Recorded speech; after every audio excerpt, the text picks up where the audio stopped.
श्री सच्चिदानंद सद्गुरु साईनाथ महाराज की जय। हरिः ओम। ब्राह्मणोऽस्य मुखमासेत् बाहो राजन्यः कृतः ओरो तदस्य वैश्यः पतिभ्यागो शूद्रो अजायतो धूपमघ्रापयामि चंद्रमा मनसो जातश्चक्षुः सूरजो अजायतो श्रोत्राद्वायुश्च प्राणश्च मुखादग्निरजायतो दीपं दर्शयामि धूपदीपान्ते महानैवेद्यं निवेदयामि।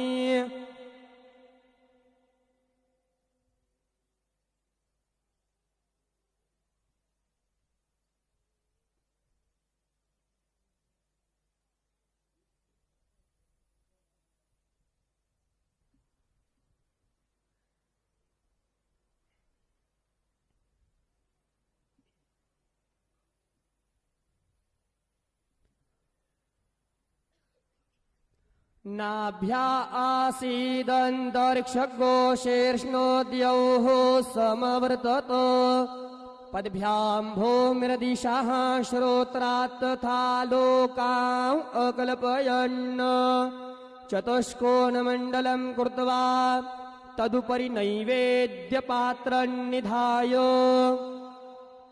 गायत्रीमन्त्रेण पात्रान् सम्प्रोक्ष धेनुमुद्रां प्रादर्श ग्रासमुद्रायां सत्यन्त्वरतेन परिसिञ्चामि नैवेद्यं निवेदयामि। ॐ प्राणाय स्वाहा ॐ अपानाय स्वाहा ॐ व्यानाय स्वाहा ॐ उदानाय स्वाहा ॐ समानाय स्वाहा ॐ ब्रह्मणे नमः। नैवेद्यमध्ये पाणिं समर्पयामि पुनर्नैवेद्यं निवेदयामि। ॐ प्राणाय स्वाहा ॐ अपानाय स्वाहा ॐ व्यानाय स्वाहा ॐ उदानाय स्वाहा ॐ समानाय स्वाहा ॐ ब्रह्मणे नमः। नैवेद्यं समर्पयामि हस्तप्रक्षालनं समर्पयामि मुखप्रक्षालनं समर्पयामि शेषोपचारार्थे प्रार्थनापूर्वकं नमस्करोमि तथा च मङ्गलारार्तिक्यदीपं दर्शयामि।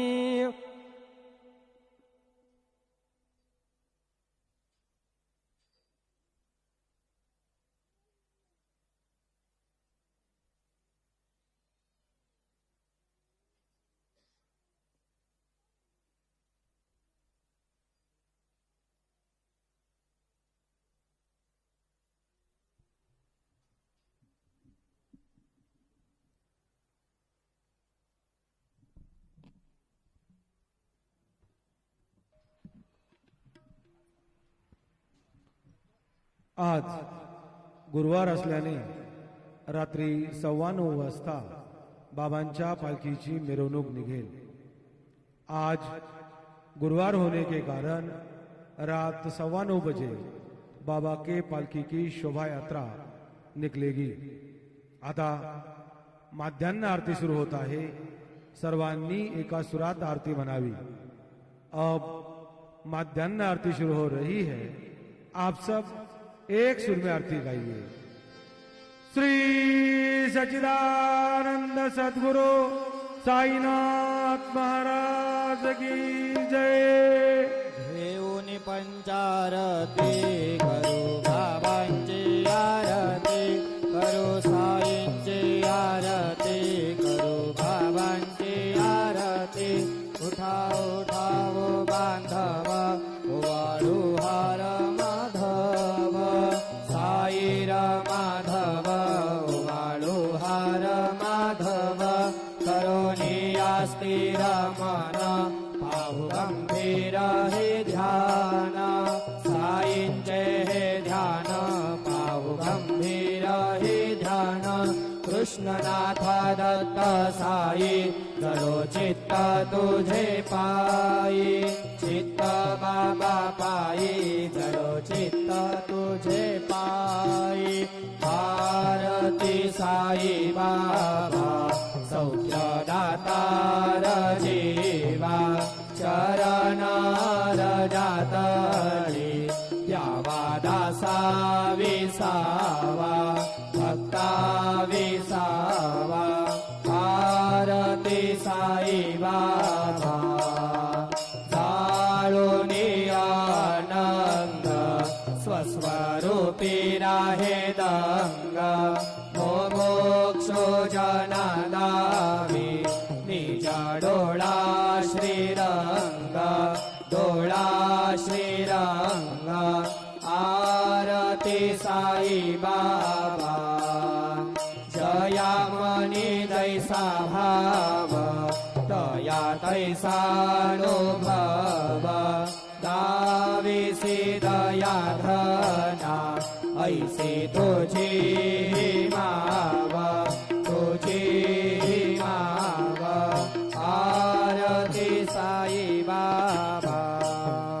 तुमचे नाम ध्याता हरे संस्कृती व्यथा अगाध तव करणी मार्ग दाविसी अनाथा दाविसी अनाथा आरती साई बाबा कलियुगी अवतार सगुण पर ब्रह्म साचार अवतीर्ण झाला से स्वामी दत्त दिगंबर दत्त दिगंबर आरती साई बाबा आठा दिवसा गुरुवारी भक्त करी दिवारी प्रभु पद पहावया भव भय निवारी भय निवारी आरती साई बाबा माझा निज द्रव्य ठेवा तव चरण रज सेवा मागणे हेची आता तुम्हा देवाधिदेवा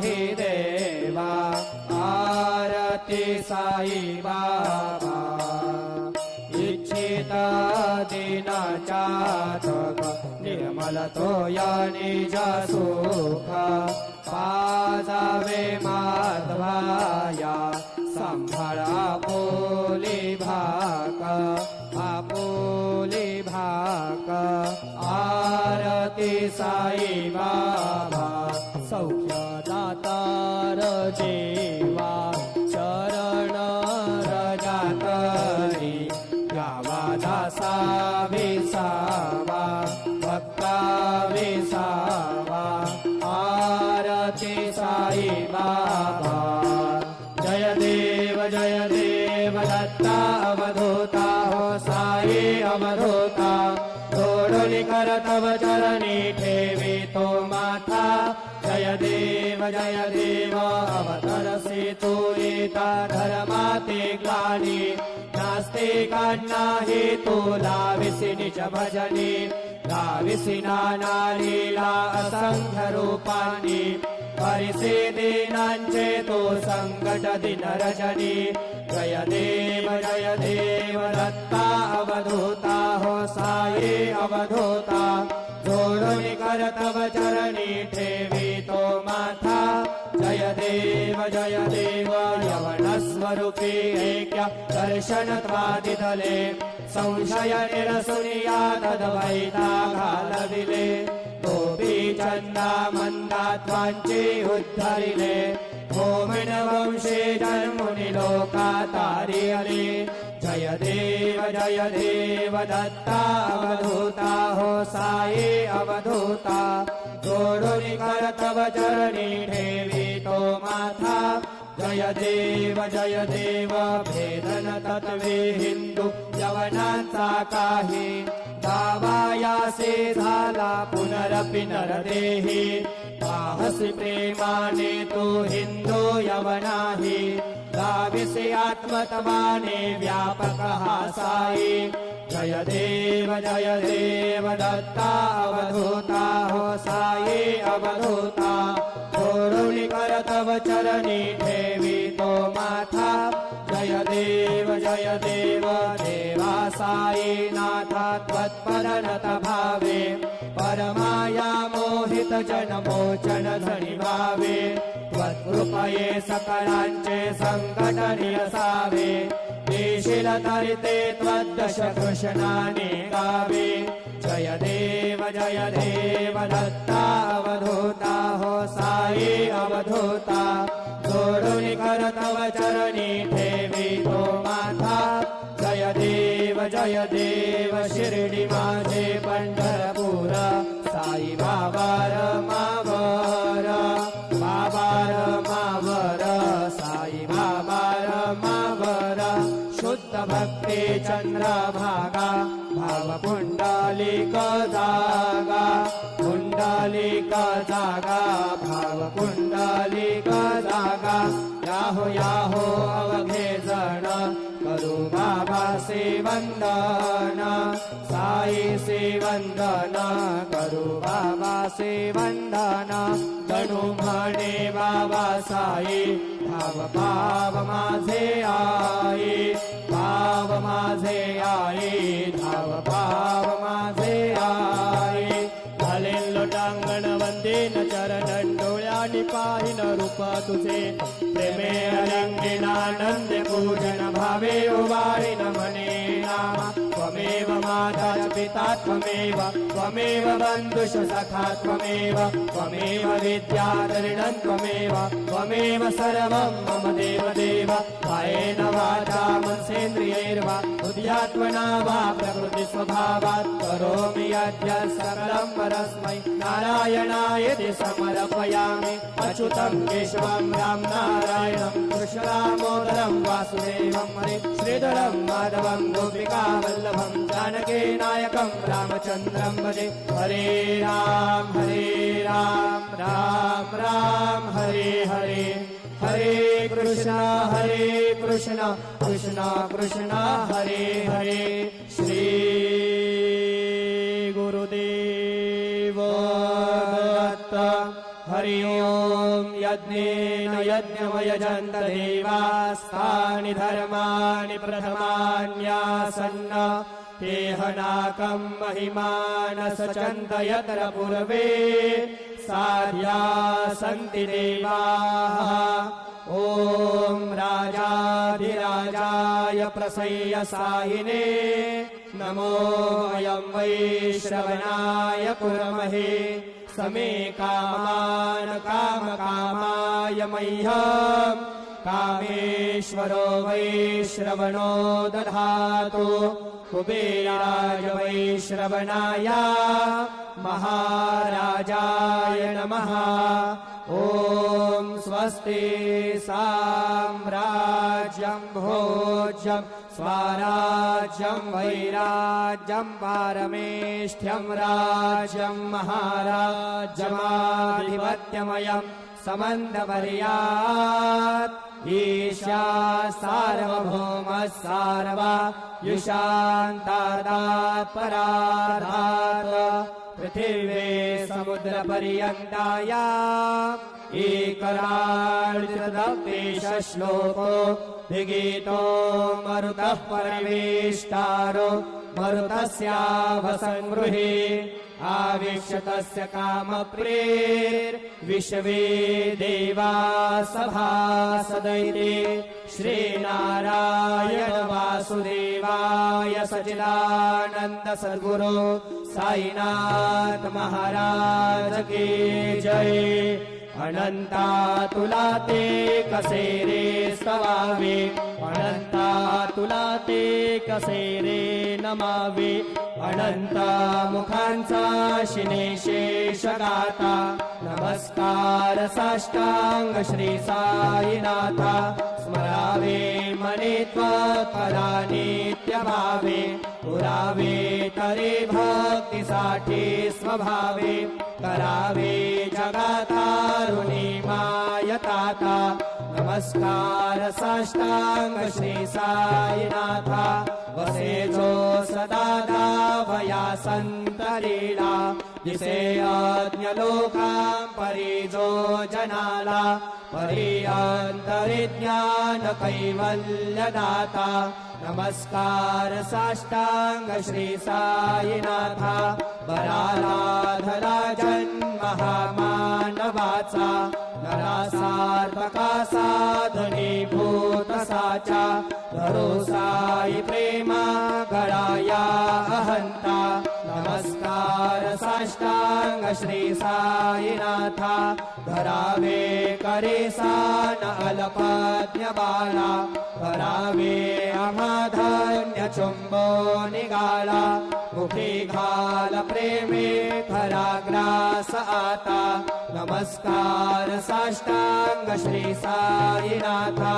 सुराधिक ज्यांच्या परावंदिताती, शुभाधिक ज्यांते समानत्व देते, प्रयागादितीर्थे पदे नाम्र होता नमस्कार साष्टांग श्री साईनाथा। तुझा ज्या पदा पाहता गोपबाली, सदा रंगले चेत स्वरूपी मिळाली, करी रास क्रीडा सवे कृष्णनाथा नमस्कार साष्टांग श्री साईनाथा। तुला मागतो मागणे एक द्यावे, करा जोडितो देन अत्यंत भावे, अविमोहनी राज हातारी आता नमस्कार साष्टांग श्री साईनाथा। ऐसा ये वासाई दिगंबरा, अक्षय रूपावतारा सर्व हि व्यापक तू, श्रुति सारा अनुसया त्रिकुमारा बाबा ये वा। काशी स्नान जप प्रतिदिवसे, कोल्हापुर भिक्षेसी निर्मल नदी तुंगा, जलप्राशे निद्रा माहुर देशे ऐसा एवा। जोडे लोंबत से वाम करे, त्रिशूलडमरुधारी भक्ता वरदसना, सुखकारी देशिल मुक्तेचारी ऐसा एवा। पाये पादुका जपमाला, कमंडलो मृगशाला धारण करि शिवा। नागजटा मुकुट शोभतो माथा ऐसा एवा। तत्पर तुझा या जे ध्याने, अक्षय त्यांचे सदनी लक्ष्मी वास करे। दिनरजने रक्षसि संकट वारुणी ऐसा एवा। या परिध्यान तुझे गुरुराया, दृश्य करे नयनाया पूर्णानंद सुखे हिताया। लाविसे हरि गुण गाया ऐसा एवा। साई दिगंबरा अक्षय रूपावतारा, सर्व हि व्यापक तू श्रुति सारा। अनुसया त्रिकुमारा बाबा एवा। सदा सस्वरूपं चिदानन्दकन्दं, जगत्सम्भवस्थान संहार हेतुं स्वभक्तेच्छयामानुषं दर्शयन्तं नमामीश्वरं सद्गुरुं साईनाथं भगवद्भक्तविदवं समार्तण्डमीड्यं मनोभागतीतं मुनिर्ध्यानगम्यं जगद्व्यापकं निर्मलं निर्गुणं त्वां नमामीश्वरं सद्गुरुं साईनाथं भवाङ्गोदिमगणादितानां जनानां स्वपादाश्रितानां स्वभक्तिप्रियाणां समुद्धारणार्थं कलौ सम्भवन्तं नमामीश्वरं सद्गुरुं साईनाथं सदा निम्बवृक्षस्य मूलाधिवासात् सुधास्त्राविणन्तीक्तमप्यप्रियन्तं तरुकल्पवृक्षाधिकं साधयन्तं नमामीश्वरं सद्गुरुं साईनाथं सदा कल्पवृक्षस्य तस्याधिमूले भवद्भावबुद्ध्या समर्यादिसेवां कृणापूर्वतां भुक्तिमुक्तिप्रदन्तं नमामीश्वरं सद्गुरुं साईनाथं अनेकाश्रुतातर्क्यलीला विलासे समावेशकृतेशान भास्वत्रभावम् अहं भावहीनं प्रसन्नात्मभावं नमामीश्वरं सद्गुरुं साईनाथं सदा विश्रमाराममेवाभिरामं सदा सज्जनैः संस्तुतं सन्नमध्वे जनामोदनं भक्तभद्रप्रदन्तं नमामीश्वरं सद्गुरुं साईनाथम् अजन्माद्यमेकं परब्रह्म साक्षात् स्वयं सम्भवं राममेवावतीर्णं भवद्दर्शनात् सम्पुनीता प्रभोऽहं नमामीश्वरं सद्गुरुं साईनाथं श्री साईश कृपानिधेऽखिल नृणां सर्वार्थसिद्धप्रद युष्मत्पादरज प्रभावमतुलं धातापि वक्ता क्षमः सद्भक्त्या शरणं कृताञ्जलिपुट सम्प्रापितोऽस्मि प्रभो श्रीमत्साई परेश पादकमलान् नान्यच्छरण्यं मम साईरूपधर राघवोत्तमं भक्तकामविबुधध्रुवं प्रभो माययोपहतचित्तशुद्धये चिन्तयाम्यहर्निशं मुदा शरणसुधांशो प्रतिमं प्रकाश कृपातपात्रं तव साईनाथ त्वदीयपादाब्जसमाश्रितानां स्वच्छाययाता मम पाकरोतु उपासनादैवत साईनाथ स्तवैर्मयोपासनिनां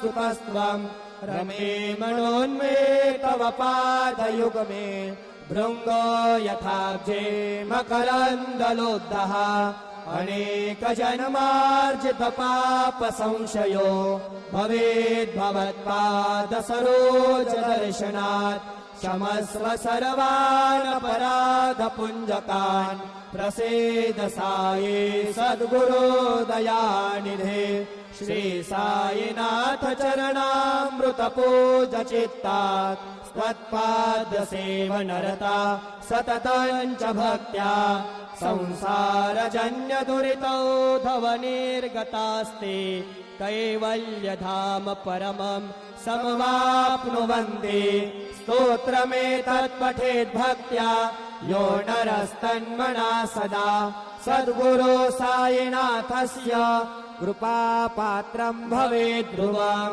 करचरणकृतं वा कायजं कर्मजं वा श्रवणनयनजं वा मानसं वा परार्धं विहितमविहितं वा सर्वमेतत्क्षमस्व जय जय करुणाब्धे श्री प्रभो साईनाथ श्री सच्चिदानंद सद्गुरु साईनाथ महाराज की जय। राजा